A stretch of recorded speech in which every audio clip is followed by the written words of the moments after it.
to the very first episode of Let's Talk Kentucky. I'm your host and moderator, Sherelle Roberts, and I am joined by an amazing group of Central Kentucky women who are a part of the Let's Talk Kentucky team. And here they are, Susan Mills, Kim Dixon, and Lisa High. Ladies, we made it! We did it! So listen, we are a high energy group of women who we promise to make every show dynamic, fun, and informative. We'll have a special guest every episode, and we'll talk about the issues that matter most to you at home. So we're not wasting any time.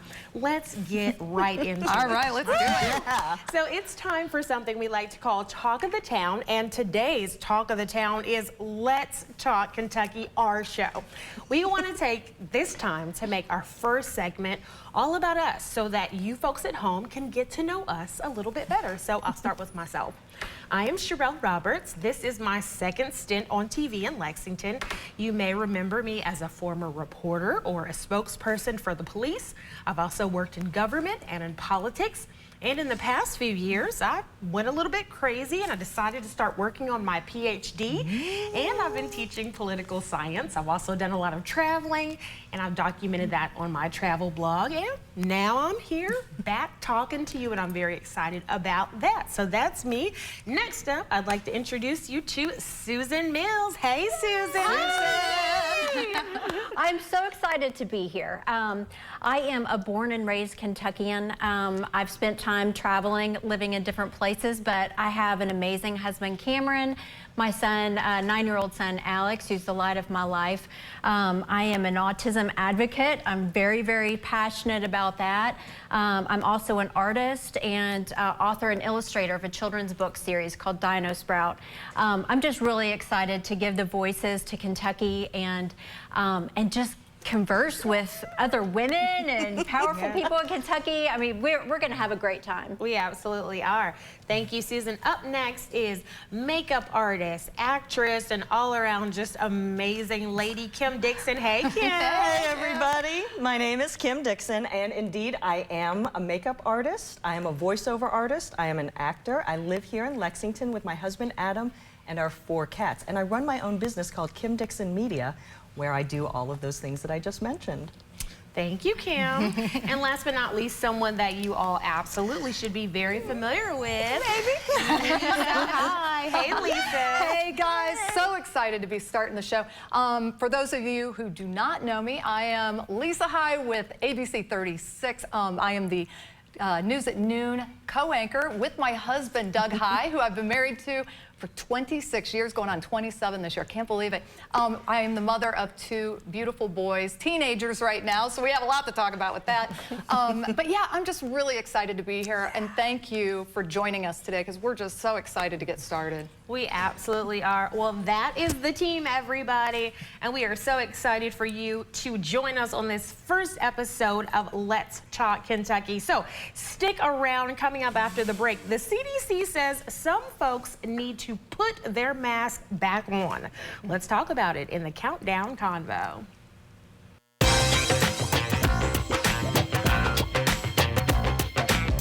Welcome back, everybody, to the first ever episode of Let's Talk Kentucky. I'm your host, Sherelle Roberts.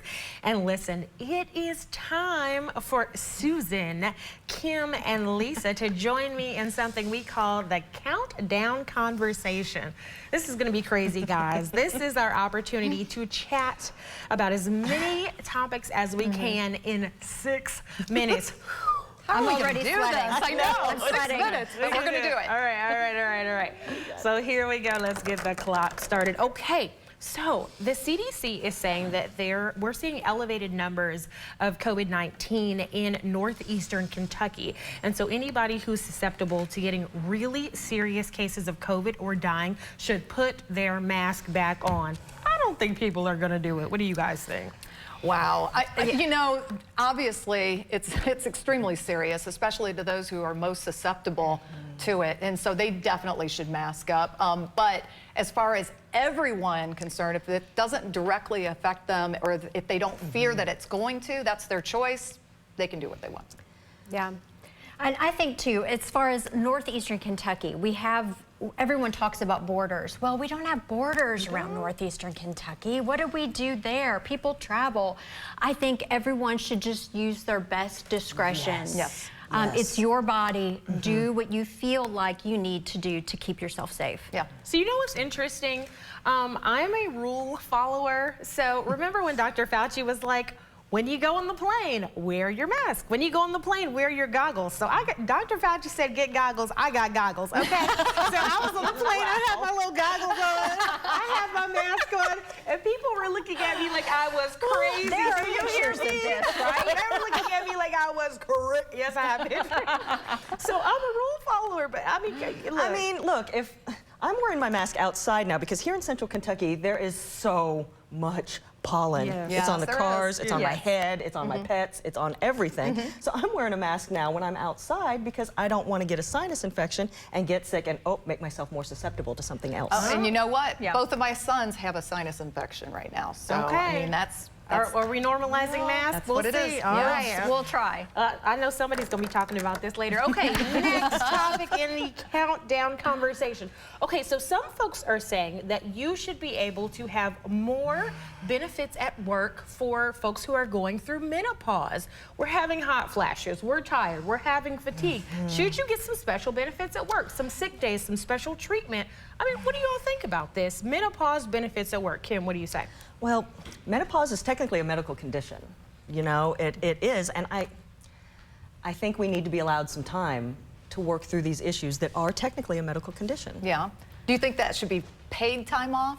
Well, Susan has some ideas about this too. Yeah, that's why we have PTO, right? A lot of us okay. who are full-time employees. I think we're kind of opening a can of worms if we specify that strictly to menopause.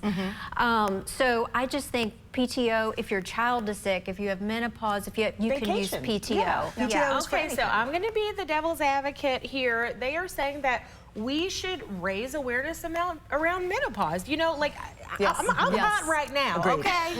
So you know, I need a fan right now. So if we're having, you know, look, Kim is a fan. Yeah. So okay, Lisa, what do you say? What do you think? Yeah, I mean, you know, women have been going through this since we were all created. So I don't necessarily think that it should be a specific benefit for women, but I do think that there needs to be awareness. And I do think that as far as building awareness with employers and employees and just giving us a little time out, maybe, you know, 15 minutes, let kind of hot flashes go by and all of that. I mean, we've been working through it all these years. I love it. You get a smoke break, you get a hot flash break. There we go. It's problem solved. I'm here for this. Okay, so today is May 1st, but May 4th is around the corner. That was good. May the 4th be with you. Okay, and so the Lexington Public Library is soon hosting a 3D printed lightsaber workshop. If you want to go, you need to register. Just don't just show up like I'm here for the lightsabers, okay? But then this got me thinking, all right, so are you for the light side of the force or the dark side of the force? I'm for the light side of the force. What about you all? Light side. Light. Dark is kind of cool. There's a- I'm just saying, I'm just putting it out there. Just putting it out there. No, you know, I think this is fantastic. I mean, is it only for kids though? Because you know adults are going to want it. You know you all want one. So, Yes. I mean, what do you think? So, Yeah. so yes, anybody can go. You do need to register. So head over to the library's website and you can sign up. This is at the Northside Library. Again, it's on May the 4th, so you need to sign up. Cool. But again, we had a little pre-chat about this earlier because we got into the whole lore. Again, even though I'm for the light side, I understand why people go to the dark. We can't talk about it because we only have 6 minutes. Okay. All right. And finally, She's saying breath. I know. Yeah, our producer's like, get on to the next one. All right. Okay, and for our last conversation, the Met Gala is tonight. The Met Gala is when everybody gets all dressed up in Hollywood. It's for a good cause. And tonight's theme is Karl Lagerfeld. They are honoring this fashion designer. So, you know, every year I like to see, you know, what they're up to, what they're wearing. Kim, you are our resident fashion person, makeup person. What do you think about the event? Do you care? Will you be checking out the outfits? You know, honestly, I probably won't be watching tonight, but that's what the internet is for. Oh. You know, to see things afterwards. You get the best notes. I like mean, you catch get the up. condensed version, Yes. the Reader's Yeah. Digest version, and it's all very, very exciting. So I am kind of interested a little bit to see what people are doing, but I need the small version. Yeah, I wonder if it's going to be more controversial than it was last year, because remember when Kim Kardashian ruined that dress? Oh, that was like Marilyn the Monroe. thing last Yes. year. The Marilyn Yes. Monroe dress, good. right? Yeah. The dress. Yes, yeah. You know, I always love seeing what the outfits are and what's trending and all of that. So I'm looking forward to seeing it. All right, so we'll report back. Somebody just rang the bell. They on us. did. I love it. That's it. The countdown conversation is over, everybody, but we made it through the first one. All right, everybody. Coming up after the break, our special guest, the Lieutenant Governor of the Commonwealth of Kentucky, Jacqueline Coleman, takes a seat at the table with the Let's Talk Kentucky team. We'll be right back.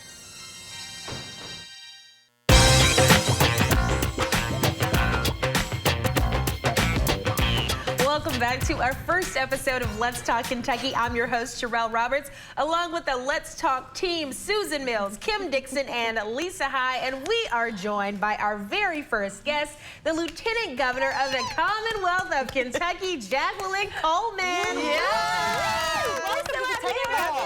Welcome. Welcome, Lieutenant Governor Coleman. We are just so glad to have you here. I cannot tell you all how excited I am to be here with you on a female-produced show, female-hosted show, talking about things that matter in Kentucky. Yes. This is long overdue, and I'm so glad that you all are filling this void. Thank you. Thank you. We are so glad to have you here. And we love that you brought the brightness too. This show is all about bright colors, bright personalities, and so we are glad to have you here. And we want to get right into it. So we know that you are a huge advocate for universal pre-K because you are an educator. Talk to us a little bit about that. Yes. So first, I like to tell people that I was a high school teacher because I was scared of the little ones because they can smell fear, and you all know that. So I taught high school. But also, that means that I'm on the back end of the education system, so I know how critically important the first few years are to a child's development. And so when we look at, for example, do you all know how we forecast prison populations? Yes, by third grade. Literacy rates.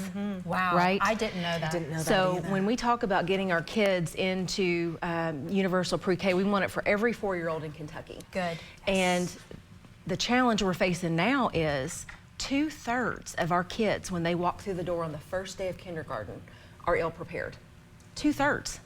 And so we have now, the entire education system is spent catching them up rather than moving them forward.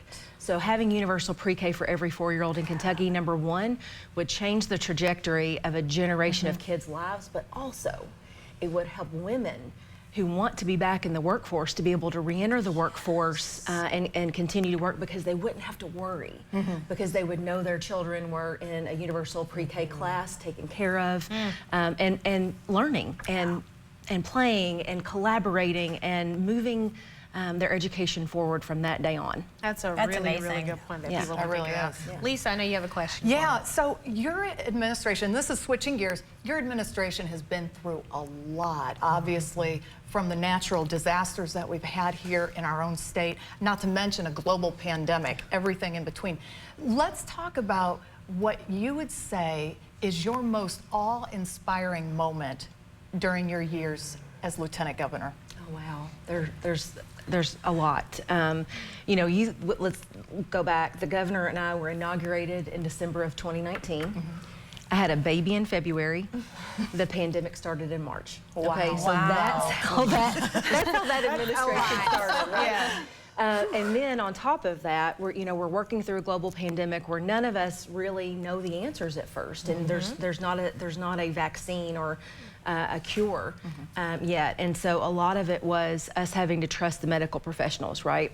And as we moved out of that, we saw the worst tornadoes in West Kentucky that Kentucky has ever seen in a generation. And then, of course, the catastrophic flooding in the east.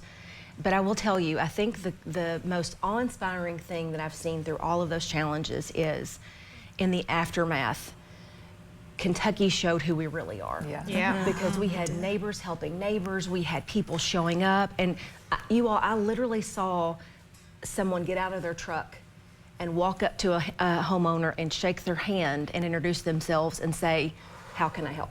I watched that that's happen. great. That's great. And so when we show up for each other and we show the nation and the world the best of us, and that we can be kind and compassionate and be there for each other in our darkest hour, every single time it took my breath away. Yeah.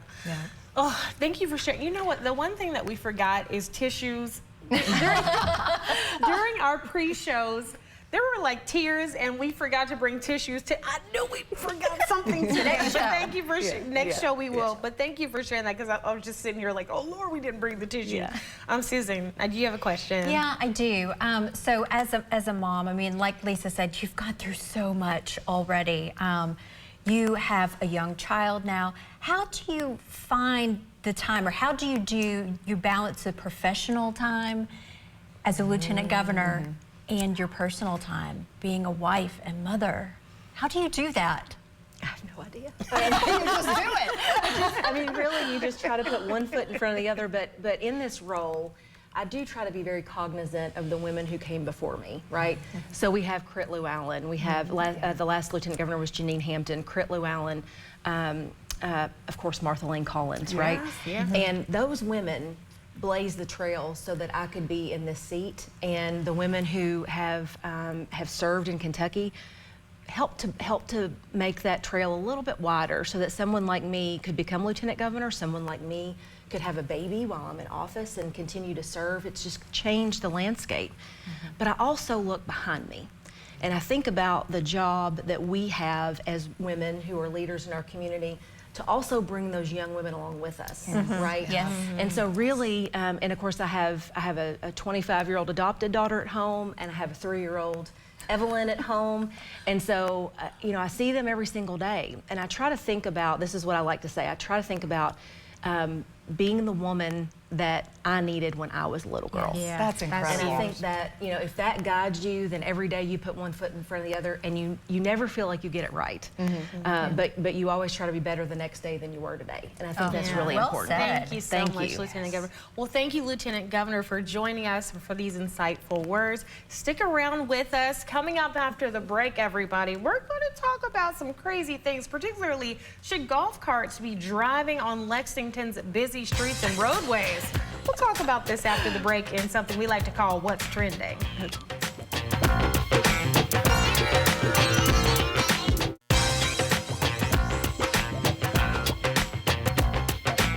Welcome back to Let's Talk Kentucky. I'm your host, Sherelle Roberts, along with our Let's Talk team, Susan Mills, Kim Dixon, Lisa High, and our honorary top team member, the Lieutenant Governor, Jacqueline Coleman. She's hanging around with us for something we like to call What in the World is Trending. First up, people are driving their golf carts on the roads in Lexington, and the police are asking you to stop doing it. But evidently, this is a thing, and Susan has a testimonial. Okay, so the other day I'm looking out my window, and there's a guy, I love him, he's so cute. He's an older gentleman in my neighborhood, and he was walking his dog, driving his dog. He was in the golf cart. But the dog was walking? The dog was walking. What kind of dog was it? It was a little Shih Tzu. I thought you were going to say it was like a lab or something, you know, like a big dog. I mean, the cutest couple. But it made me think about, I don't know if this is safe or not for him or the dog. So the golf cart and the dog. So What's wrong with golf carts? There are so many different kinds of golf carts. What's wrong with showing off your golf cart? Do you wear a helmet? I mean, Well, sure. But you think it's okay to ride in the street? It depends on the street. Okay, that I agree with. depends. I do. Maybe in the park. Well, all right. Well, the police said no, so let's just be clear about that. So no. Okay. All right. No. The police said no. Okay. So DC lawmakers are looking to pass a law to ban social media use for kids under the age of 13, and they will require parental permission for kids from ages 13 to 17 to use social media. They're saying there's just too much weird stuff out there, and kids need to be protected. Period. I kind of agree with this one, but kids are smart. I think they're going to get around it. What do you guys think? Some will, some won't, but I really think that this is something that needs to happen. I have seen firsthand the damage that social media can do at a kid who's too young to have it. I've seen it. Us adults can't handle it half the No, time. that's So, right. you know, so why would we expect a child to be able to handle that responsibility? cut it off. There's a blurred line between what is real and Yes. what is fiction. There's a lot of fiction that's happening online pretending to be real. That's a scary thing. Social media, I mean, that's an earned privilege. You could look at it that way, like driving. All right, well, we're gonna have to move on to the next one, but okay, all right, y'all. So in honor of Mother's Day coming up on May 14th, we're gonna be celebrating all the moms out there with a Mama Makeover. It's a giveaway contest. You can enter your mom to win her a chance to win a prize package for a Jolie Spa Day. Just head over to our website. We've got at WTVQ.com and check out our new page, Let's Talk Kentucky, to enter to win. Yeah. And we want to end the show every day by talking about a woman that's making a difference in the community. And today's woman is Dr. Rosalind Aiken. She is a community educator and community leader. Congratulations, Dr. Aiken. Congratulations. Thank you, everybody, for watching our first show.